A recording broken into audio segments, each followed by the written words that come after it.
नमस्कार. मी ॲडव्होकेट राणी सोनवणे. मी ॲडव्होकेट आणि नोटरी आहे.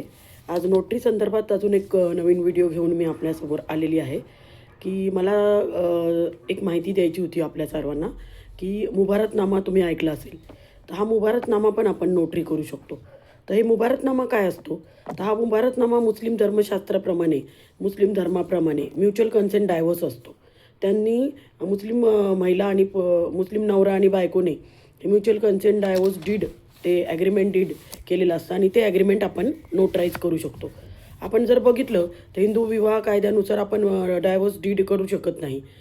हिंदू विवाह कायद्यानुसार घटस्फोट जो आहे तो मेहरबान कोर्टच देऊ शकतो आणि त्या संदर्भात आपण घटस्फोट दस्त करू शकत नाही. ते बेकायदेशीर मानलं जातं आणि त्याची आपल्याला पॉवर पण नाही आहे. पण मुस्लिम धर्मशास्त्राप्रमाणे त्यांच्या धर्माप्रमाणे लग्न झालेलं तो जो विवाह आहे तो म्युच्युअल कन्सेंट डायव्होर्सनी म्हणजे ॲग्रीमेंट डायव्होर्स डीडनी त्याला मुबारतनामा म्हणतात. तो मुबारतनामा आपण नोटराईज करू शकतो.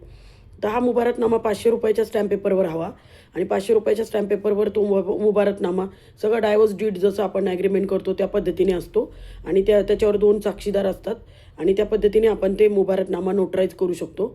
हा मुबारतनामा नोटराईज केल्यावर आपण रजिस्टरला नोंद करणं गरजेचं आहे.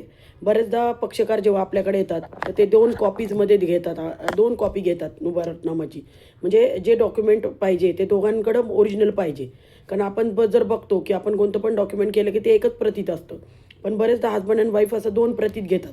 मग 2 प्रतीत घेताना दोघांना त्यांच्या नावाचे स्टॅम्प पेपर घ्यायला लावायचे आणि त्या स्टॅम्प पेपरवर हे मुबारतनामा टाईप करून आपण नोटराईज करून देऊ शकतो. आपल्यासमोर त्यांच्या सह्या घ्यायच्या, साक्षीदाराच्या सह्या घ्यायच्या आणि अशा पद्धतीने आपण मुबारतनामा करू शकतो. ते कायदेशीर असतं आणि आपल्या नोटरी ॲक्टप्रमाणे आपण ते करू पण शकतो.